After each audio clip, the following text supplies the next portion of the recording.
अपनी मुद्दे की बात कहने से पहले मुझे लगा कि दिल्ली के जो 1/4 मुख्यमंत्री हैं वो कहानियां सुनाते, तो मैं भी आज एक शीश महल में रहने वाले नवाबजादे की कहानी दिल्ली की जनता को और देश की जनता को सुनाना चाहती हूं, क्योंकि मुझे लगता है कि यहाँ इस जगह पर बैठे हुए, संसद में बैठे हुए बहुत से लोग हैं शायद अनभिज्ञ हैं इस कहानी के बहुत सारे रहस्यों से, और जिसमें ये रहस्य है कि एक आम आदमी का नाम और वेशभूषा धारण करते करते कोई शीश महल में रहने वाला नवाबजादा कैसे बन गया। और वही कहानी इस बिल के मूल में है। और वो कहानी है कि एक व्यक्ति जो खड़ा होकर कहता है कि मैं गाड़ी नहीं लूंगा, बंगला नहीं लूंगा, ये नहीं लूंगा, वो नहीं लूंगा, 53 करोड़ का घोटाला करके शीश महल खड़ा करता है दिल्ली के उस क्षेत्र में जहां पर आप ईंट नहीं लगा सकते। 6000 करोड़ से ऊपर का बजट है, 6000 करोड़ से ऊपर का बजट है, 6000 करोड़ से ऊपर का बजट दिल्ली के फ्लड डिपार्टमेंट का है। उसकी मीटिंग जब 21 तारीख को रखी जाती है तो ये नवाबजादे वहां पहुंचते नहीं, कहते हैं मैं और राजनीतिक गतिविधियों में राजस्थान में उपस्थित हूं, तो आप इसको बढ़ाइए। उसकी तारीख 23 की जाती है, 23 को भी ये उस वहां पर नहीं पहुंचते, फिर उसको बढ़ाकर 26 या 30 की जाती है और उसमें कहा जाता है कि मेरे जगह पर, मेरे बिहाफ पर आतिशी मरलेना इसको अटेंड करेंगी। आतिशी मरलेना जो दूसरी मंत्री हैं वो भी नहीं पहुंचती 30 तारीख को, और उस तारीख को बढ़ाकर 6 तारीख को कर दिया जाता है जब दिल्ली के अंदर कम पानी छोड़ने पर बाढ़ आ जाती है। 2 साल से दिल्ली फ्लड कंट्रोल डिपार्टमेंट की मीटिंग ही नहीं हुई, और जब 3 लाख क्यूसेक के आसपास पानी छोड़ा गया, दिल्ली में बाढ़ आ गई। 8-8 लाख क्यूसेक पानी दिल्ली में छोड़ा गया, तब बाढ़ नहीं आई। ये बात मैंने इसलिए शुरू की कि आज जब यहां बैठे हुए लोग जिक्र करते हैं दिल्ली का, तो वो भूल जाते हैं कि दिल्ली राज्य नहीं है।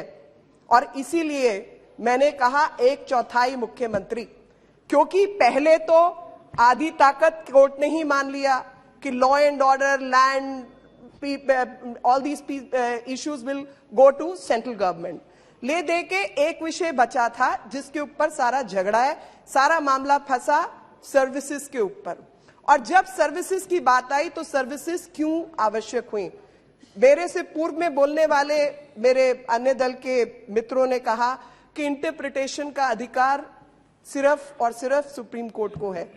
अब अगर हम सब मानते हैं कि इंटरप्रिटेशन का अधिकार सुप्रीम कोर्ट को है, तो सुप्रीम कोर्ट ने ही अपने निर्णय में तय किया है कि दिल्ली जो है वो यूनियन टेरिटरी का अधिकार रखती है, वो स्टेट नहीं है। और यूनियन टेरिटरी चाहे दिल्ली हो या पौंडीचेरी हो, सेंटर का उसमें अधिकार है। और जब विल ऑफ द पीपल की बात आती है तो प्रेसिडेंट ऑफ इंडिया से बड़ा तो विल ऑफ द पीपल कोई और रिप्रेजेंट नहीं करता। प्रधानमंत्री से बड़ी विल तो एक शहर का मुख्यमंत्री रिप्रेजेंट नहीं करता, जहां पर 7 सांसदों को चुनकर भी इसी दिल्ली की जनता ने भेजा है। तो जब ऐसी ऐसी मुश्किलें आती हैं दिल्ली में, मैं कोविड याद दिलाना चाहती हूं या बैठे हुए सब लोगों को, पूरे देश की रिक्वायरमेंट कोविड से पहले ऑक्सीजन की 972 मेट्रिक टन थी, पूरे देश की, जो लिक्विड ऑक्सीजन की, लिक्विड मेडिकल ऑक्सीजन चाहिए होती थी एलएमओ की। कोविड आया, भाई साहब ने एक तो अस्पताल नहीं बनाया, किसी की कोई मदद नहीं की, भोजन की व्यवस्था नहीं की, कोई काम नहीं किया। और ले देकर, क्योंकि दिल्ली कैपिटल सिटी है, पूरा देश और अंतर्राष्ट्रीय व्यवस्थाओं की निगाह यहां लगी रहती है, तो केंद्र सरकार को कूदना ही पड़ेगा। आप कैसे कह सकते हैं कि भाई सांसद काम नहीं करेंगे? सांसद बेचारे इंटरवीन नहीं कर सकते, लेकिन उनके ऊपर रिस्पॉन्सिबिलिटी निश्चित की जाती है।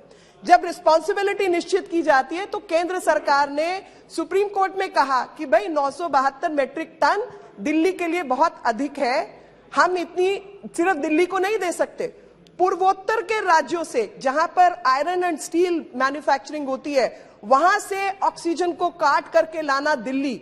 और आप अंदाजा लगाइए कि केंद्र सरकार ने क्या कुछ नहीं किया।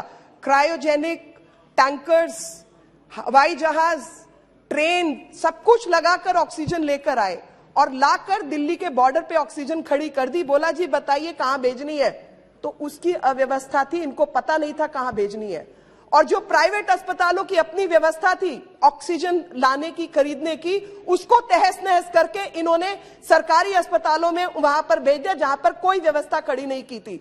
दिल्ली के अंदर जब मेडिकल चीजों की व्यवस्था की बात आती है तो एम्स केंद्र सरकार चलाती है, सफदरजंग केंद्र सरकार चलाती है, लेडी हार्डिंग, लेडी इरविन सब केंद्र सरकार चलाती है।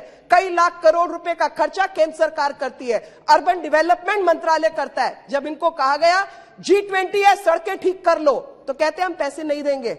700 करोड़ रुपया रोड ट्रांसपोर्ट मंत्रालय ने दिल्ली को दिया है। तो अब आप पूछते हैं कि दिल्ली के अंदर केंद्र का हस्तक्षेप कैसे? दिल्ली के अंदर केंद्र के हस्तक्षेप के बिना दिल्ली चल ही नहीं सकती, क्योंकि शीश महल में रहने वाले नवाबजादे ने 13,500 करोड़ रुपया सिर्फ होर्डिंग पोस्टर के ऊपर खर्च करना तय किया है। और इसलिए यह बिल लाना पड़ा, और यह बिल लाना पड़ा क्योंकि दिल्ली की जनता जवाब हमसे मांगती है।